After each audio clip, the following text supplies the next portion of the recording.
Bismillahirrahmanirrahim. Assalamualaikum warahmatullahi wabarakatuh. Puji syukur kita panjatkan kehadirat Allah Subhanahu wa taala yang telah memberikan kita kesempatan dan kesehatan sehingga kita dapat bertatap muka melalui via Zoom pada kali ini.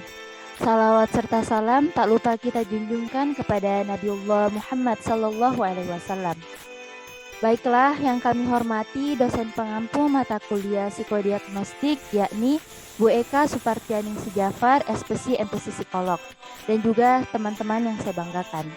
Pada kesempatan kali ini, kami akan mempresentasikan norma-norma dalam tes khusus psikologi dan juga norma-norma umum dalam tes psikologi.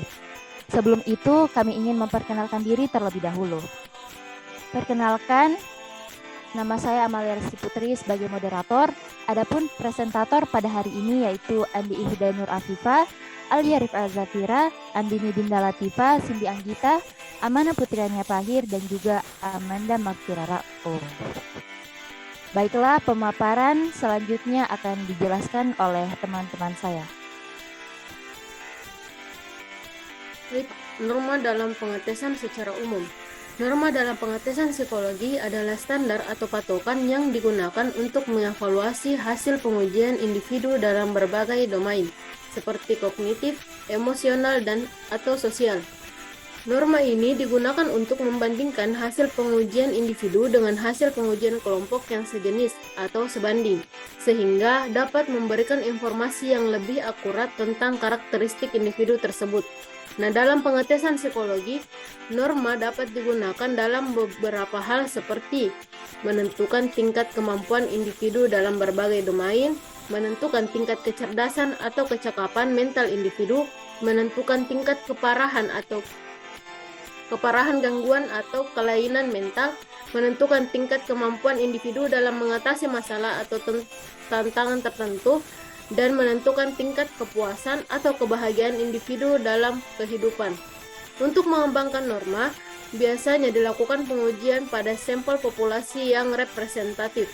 Sampel populasi yang representatif harus terdiri dari individu yang memiliki karakteristik yang serupa dengan individu yang akan diuji, seperti usia, jenis kelamin, latar belakang pendidikan, dan faktor lainnya yang relevan dengan tujuan pengujian. Selain itu, prosedur pengujian yang digunakan harus terstandarisasi dan dilakukan dengan ketat sesuai dengan protokol yang telah ditetapkan. Norma dalam alat tes khusus psikologi. Norma alat tes khusus dalam psikologi merupakan standar atau patokan yang digunakan untuk menginterpretasikan hasil tes khusus yang digunakan untuk tujuan tertentu, seperti tes kecerdasan, tes kepribadian, atau tes psikopatologi. Norma alat tes khusus ini digunakan untuk menentukan apakah hasil pengujian individu termasuk dalam rentang yang normal atau tidak. Pembuatan norma alat tes khusus dilakukan dengan cara mengumpulkan data pengujian dari sampel populasi yang besar dan representatif. Sampel populasi yang digunakan harus mencerminkan populasi yang akan diuji.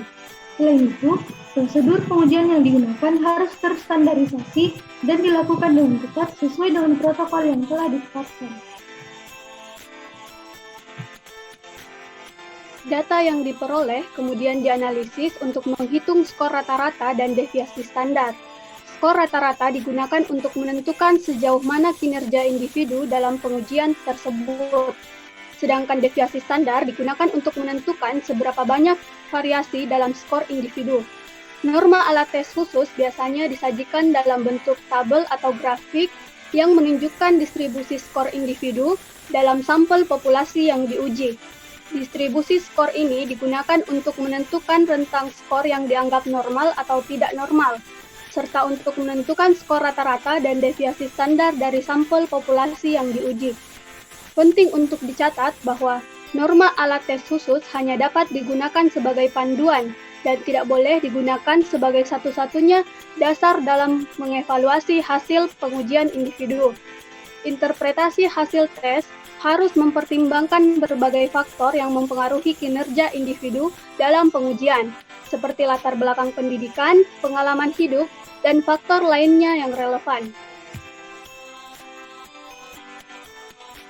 Berikutnya contoh norma alat tes khusus dalam psikologi. Yang pertama ada norma tes kecerdasan terbagi atas dua, yaitu yang pertama Wechsler Intelligence Scale for Children atau WISC, yang kedua ada Wechsler Adult Intelligence Scale atau WISE. Yang kedua ada norma tes kepribadian. Yang pertama Minnesota Multiphasic Personality Inventory atau MMPI. Yang kedua ada California Psychological Inventory atau CPI. Yang ketiga ada norma tes psikopatologi. Yang pertama ada Back Depression Inventory atau BDI. Yang kedua ada Symptom Checklist 90 atau SCL 90.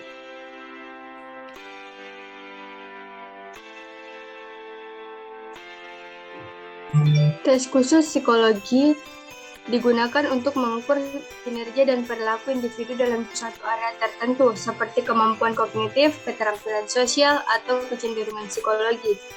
Namun, penggunaan tes ini harus dilakukan dengan hati-hati dan memperhatikan norma-norma yang berlaku dalam penggunaannya. Norma-norma dalam penggunaan tes khusus psikologi terdiri dari dua jenis, yaitu norma-norma teknis dan norma-norma etis. Norma-norma teknis berkaitan dengan penggunaan tes itu sendiri. Hal ini meliputi pemilihan tes yang tepat untuk tujuan yang diinginkan, penggunaan instruksi dan panduan yang jelas, dan pengaturan lingkungan yang tepat untuk tes. Selain itu, norma teknis juga memperhatikan validitas dan reliabilitas tes, yaitu sejauh mana tes itu dapat mengukur apa yang seharusnya diukur dan seberapa konsisten hasil tes tersebut jika diulang.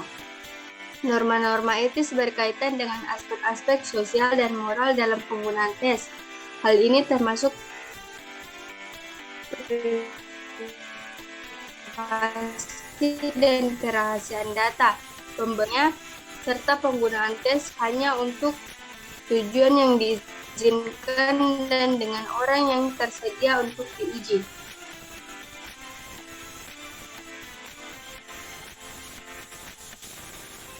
Selain itu, ada beberapa hal yang harus diperhatikan dalam penggunaan tes khusus psikologi, seperti yang pertama, tujuan tes harus jelas dan relevan. Tes harus digunakan untuk tujuan yang diinginkan dan dapat memberikan informasi yang relevan dan berguna untuk mengambil keputusan. Yang kedua, tes harus disesuaikan dengan kelompok populasi yang diuji. Tes harus disesuaikan dengan kelompok populasi yang diuji, termasuk faktor seperti usia, budaya, dan latar belakang pendidikan. Yang ketiga, hasil tes harus diberikan dengan jujur dan akurat. Hasil tes harus diberikan dengan jujur dan akurat dan dengan cara yang dapat dimengerti oleh orang yang diuji. Yang keempat, tes tidak boleh digunakan untuk diskriminasi atau diskualifikasi. Tes tidak boleh digunakan untuk tujuan diskriminasi atau diskualifikasi atau untuk membatasi kesempatan orang yang diuji. Yang kelima, yaitu tes harus dilakukan dengan kesepakatan dari orang yang diuji. Tes hanya boleh dilakukan dengan kesepakatan dari orang yang diuji dan harus diberikan informasi yang jelas tentang tujuan dan penggunaan tes. Dalam penggunaan tes psikologi, norma-norma harus selalu dipatuhi untuk memastikan bahwa tes tersebut digunakan secara benar dan memberikan hasil yang akurat dan bermanfaat. Hal ini sangat penting untuk melindungi hak dan privasi orang yang diuji serta menghindari kesalahan dalam pengambilan keputusan berdasarkan hasil tes.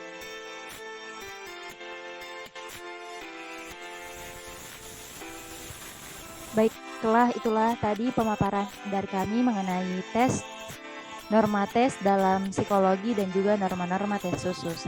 Adapun referensi yang kami gunakan terdiri dari 2 jurnal. Terima kasih atas perhatiannya. Wassalamualaikum warahmatullahi wabarakatuh.